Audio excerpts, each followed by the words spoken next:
Raih cita-cita, bangkit melanglang buana. Tunjukkan keunggulan pada dunia. Yamaha All New NMAX 155, Live the Pride.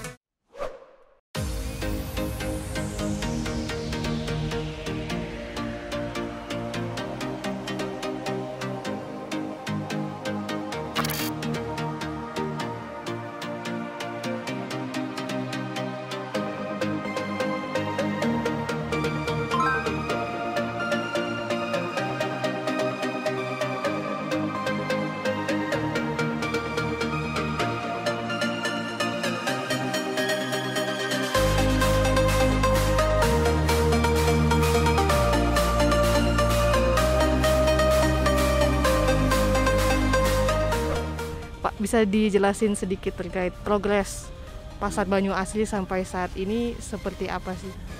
Baik, untuk bangunan Pasar Banyu Asri, kalau dilihat dari penyelesaiannya, itu sih sebenarnya sudah selesai kemarin, bahkan melampaui waktu yang telah ditentukan.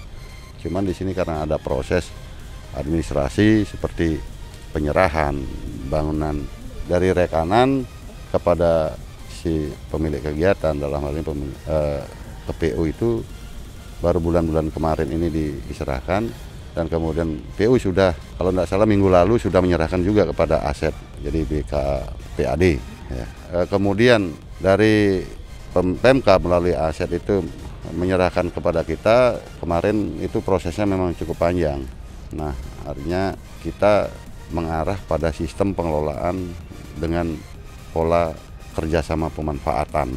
Itu pun ya cukup lumayan menyita waktu, banyak, artinya lama juga waktunya, karena kita harus berkonsultasi ke instansi-instansi yang memang yang berkompeten untuk kita ajak konsultasi seperti BPK, BPKP. Kemarin di tanggal 4 kita di rapat terakhir itu udah diputuskan oleh Pak Bupati bahwasanya memang KSP ini disetujui. Artinya pola kerjasama pemanfaatan atas aset Pasar Banyu Asri ini disetujui dikelola oleh PD Pasar. Nah, untuk itu kami sudah mulai artinya membuat tim untuk membuat skema di sini bagaimana pengaturan pedagang, mensonasi dengan model sonasi sesuai dengan komoditi, itu udah kita lakukan. Ya Sungkare hari ini udah mencapai 90%. Jadi yang di luaran untuk pasar tumpah sudah, terus yang di dalam untuk penomoran terhadap los juga sudah kita selesaikan. Tinggal nanti di bangunan los itu yang belum, yaitu penunjuk arah dan nama-nama blok maupun los, itu yang akan kita selesaikan. Kapan kira-kira pasar ini bisa dioperasikan? Kita udah rencanakan bersama partner kerja kita kan jadinya, yaitu PMK Buleleng melalui Pak Bupati selaku kuasa pemilik aset. Di situ kita sepakati nanti pengundiannya di tanggal 18. Maka dari itu ini kesiapannya sebelum tanggal 18 itu harus sudah kita sudah selesaikan 100%. Terkait fasilitas yang ada apa aja Pak? Fasilitas untuk bangunan pasar ini sebenarnya lengkap, komplit sekali. Artinya ini bangunan sebenarnya cukup bagus kalau kita melihat dari jenis-jenis bangunan pasar tradisional. Tapi kembali, walaupun semegah apapun bangunan, semewah apapun fasilitas yang ada di dalam, kita harus tetap berpegang bahwasanya roh daripada pasar inilah pasar tradisional. Nah, ini yang kita kan dari sisi pengelolaannya nanti jadikan pedoman. Kalau jumlah los dengan ruko berapa Pak? Jumlah ruko di sini masih tetap seperti yang dulu, yaitu 92. Terus kemudian kita bagi, kita udah sonasi, jadi los basah itu ada 200, kemudian los keringnya yang di lantai 1 itu ini 322, terus kemudian yang di atas itu lagi ada sekitar, kalau nggak salah itu sekitar 700-an. Bagaimana nanti PD Pasar mengelola gedung ini, kan terlihat mewah, biar tetap kelihatan megah gitu Pak? Ya tentu saja, kembali lagi kita pertama mengedukasi pedagang dalam rangka melaksanakan kegiatannya itu. Di awal kita harus merubah mindset mereka bahwasanya walaupun intinya pasar tradisional, tapi dalam pelaksanaannya melayani pengunjung ataupun konsumen itu harus berbeda juga. Nah, minimal di tempat losnya itu harus kelihatan bersih. Penataan atau menyajikan barang dagangannya juga kita akan arahkan biar teratur, rapi, tertata begitu, sehingga membawa daya tarik tersendiri nanti di konsumen gitu. Harapan pemerintah Pak dibalik direvitalisasinya Pasar Banyuasri ini apa Pak? Kalau kita lihat dari awal, pemerintah berharap bahwasanya ada pasar tradisional yang ada di dalam bangunan yang lumayan megah gitu. Itu sebenarnya harapannya. Jadi biar enggak kesan daripada pasar tradisional itu selalu kumuh, kan itu identik dengan kumuh. Nah inilah yang kesan itu yang kiranya ditekankan sehingga dibangun pasar yang sedemikian rupa ini.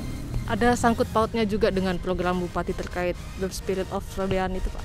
Ya nanti kita dalam rangka pengoperasian pasar ini itu juga menjadi pedoman kita. Nah seperti tadi yang saya bilang, bahwa kita harus merubah mindset pedagang, di mana mungkin dalam keseharian tuh pedagang bagaimana cara berpakaiannya juga, terus kemudian itu tadi penataannya juga, terutama kan kebersihannya. Yang selama ini seperti saya bilang tadi, pasar tradisional itu identik dengan kekumuhan, inilah yang kita inikan.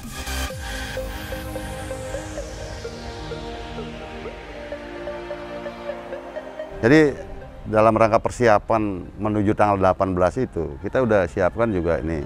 Ini yang di luar, ini adalah lapak-lapak untuk pedagang pasar tumpah, di mana jumlah daripada pedagang pasar tumpah ini yaitu sejumlah 488, dan kita udah siapkan juga nih. Di sini nanti ada 3 shift pedagang yang masuk. Pertama yaitu pedagang bermobil dari jam 2 sampai jam 6, terus kemudian jam 6 sampai jam 12 itu pedagang pasar yang di bawah, yang eceran dan musiman ini gitu. Selanjutnya dari jam 12 sampai jam 4 pagi itu nyambung. Ada yang bermobil, ada yang pedagang eceran gitu. Oh, ini ruko. Yang sekeliling ini ruko yang jumlahnya 92 unit. Ini di dalam bangunan pasar. Jadi ini blok kering. Jadi terdiri dari ada nanti los buah, los bunga, terus kemudian ceraki, palen. Nah itu ada di sini, di seputaran ini. Ini yang tadi jumlahnya 300 itu, 322 itu. Terus kemudian ada di dalam, nanti di dalam ada los basah, blok basah. Ini los basah yang jadi komoditi yang ada di sini itu ada ikan, daging, kemudian sayur, itu yang nanti kita tempatkan di sini. Dan kebetulan yang paling banyak di sini yang menempati adalah pedagang sayur. Gitu. Jadi blok ini dilengkapi dengan AC di sini nanti. Ini ada AC-nya. Tujuannya adalah untuk biar bisa barang dagangan pedagang itu ya biar bisa awet lah, tidak cepat rusak gitu. Nah, kita masuk di lantai 2. Lantai 2 terdiri dari kios. Ini kios, bangunan kiosnya ini. Ini nanti di sini yang dijual komoditi pedagang yang sifatnya kering di sini, dagangan kering. Ini ada nanti ada konveksi, ada alat kantor, termasuk salon kecantikan nanti ada di sini, gitu. Ini di sini areanya nanti. Kita belum pasang nanti petunjuk ininya, arahnya. Nanti di sini itu adalah los kering juga. Di sini komoditi yang dijual itu mungkin untuk konveksi, terus termasuk palen nanti di sini. Termasuk pedagang makanan siap saji di sini tempatnya. Jadi kita men-setting begini karena di atas itu parkir, kemudian turun kalau mau makan kita siapkan di sini. Jadi ini area parkir kita. Komplit di sini. Ini fasilitas kamar mandi, WC juga ada lengkap, dan nah kiri kanan ini ada kios juga. Nah disinilah nanti diharapkan oleh kuasa pemilik aset dalam hal ini Pak Bupati agar ada kekhasan di sini. Jadi ini mungkin sebagian ini kita pakai untuk kuliner khas Buleleng, dan yang sebelahnya ini kios ini itu yang dimaksudkan adalah jadi kuliner juga, tapi yang sifatnya yang udah ya kayak franchise itu lah, gitu. Ya siapa tahu di sini ada mau nanti Nah ini areal parkirnya yang kami bilang tadi itu bisa menampung sekitar 160 kendaraan. Ini kayaknya sih ada planning ke depan, sih ada planning lagi, mungkin di atas ini akan ditambah lagi ininya. Siapa tahu untuk UKM itu atau galeri UKM itu yang sempat kami dengarkan informasi itu dari pemilik aset. Ini akses toilet. Itu wudhu ya.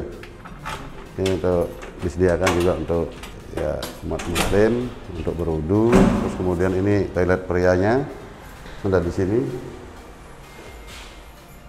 Nah ini untuk yang toilet cewek. Nah ini khusus untuk yang difabel sudah disediakan juga dengan fasilitasnya lah di situ. Oke, itu kiranya kalau dari bangunan itu yang bisa kami sampaikan keberadaannya. Nah, artinya intinya sekali nanti dalam rangka pengelolaan, jadi kuasa pemilik aset berharap di sini harus benar-benar menjamin dari sisi komoditi pedagang itu harus menjamin kualitas mereka agar apa yang menjadi the spirit of Sobian itu bisa kita wujudkan gitu. Soal tarif mungkin Pak bisa dijelaskan Oh ya, bagaimana? kalau tarif mungkin di Pasar Banyu Asri ke depan ini agak memang berbeda dengan di pasar tradisional yang lain yang dikelola oleh PD Pasar. Kalau di Pasar Banyu Asri ini nanti ada tarif tersendiri, yaitu untuk pedagang yang ada di los itu tarifnya 5.000, terus kemudian yang di kios itu 7.000, terus kemudian yang di pasar tumpah tadi itu 7.000. Nah, sedangkan untuk di pertokoan, untuk ruko itu ada 3 klasifikasi.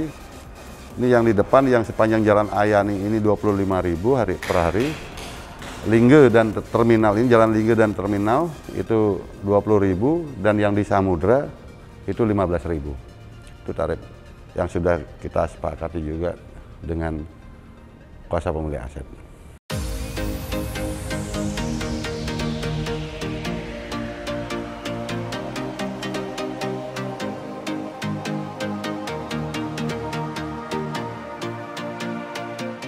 Ibu namanya siapa Bu? Luswartini dari Sangsit. Ibu sudah lama jualan di sini Bu? Sudah dari anaknya masih kecil, baru dari anaknya umur 2 tahun. Jualan apa Bu? Jualan gini aja dah. Nah. Ya, daun. Jualan di gedung baru itu nggak? Oh, kalau di pinggir jalan kalau enggak bayar Ibu jualan gitu. 5.000 katanya per hari, Ibu bisa nggak? Bisa 5.000 per hari. Ya, bisa 5.000 per hari. Kalau keuntungan Ibu sehari jualan bunga ini berapa?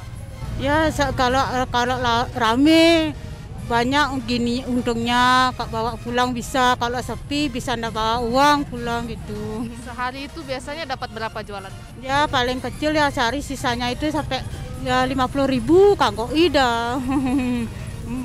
Ibu harapannya dengan ada pasar gedung baru ini apa Bu? Yang penting bisa jualan, bisa makan anaknya gitu aja.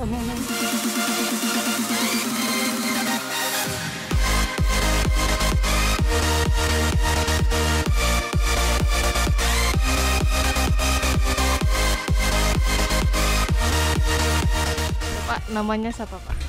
Dewa Putri Susila. Saya berjualan ceraki namanya. Bapak nanti jualan di gedung baru?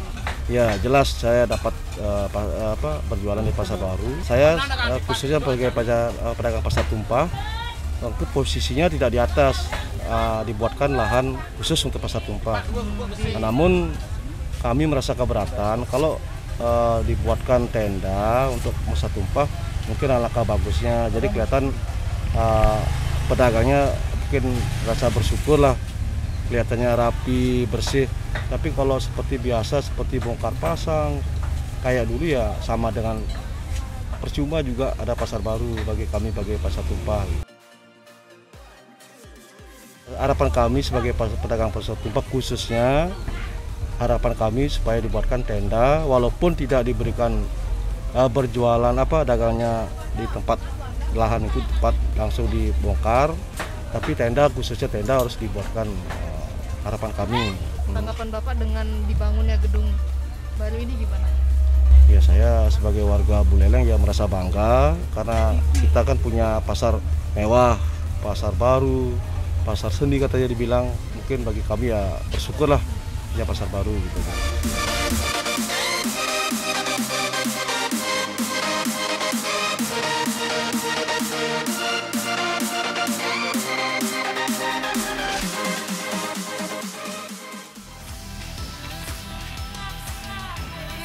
Raih cita-cita, bangkit melanglang buana. Tunjukkan keunggulan pada dunia. Yamaha All New NMAX 155, Live the Pride.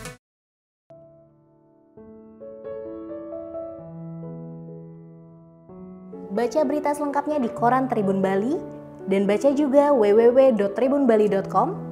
Jangan lupa follow, like, komen, dan share Facebook, Instagram, dan YouTube Tribun Bali.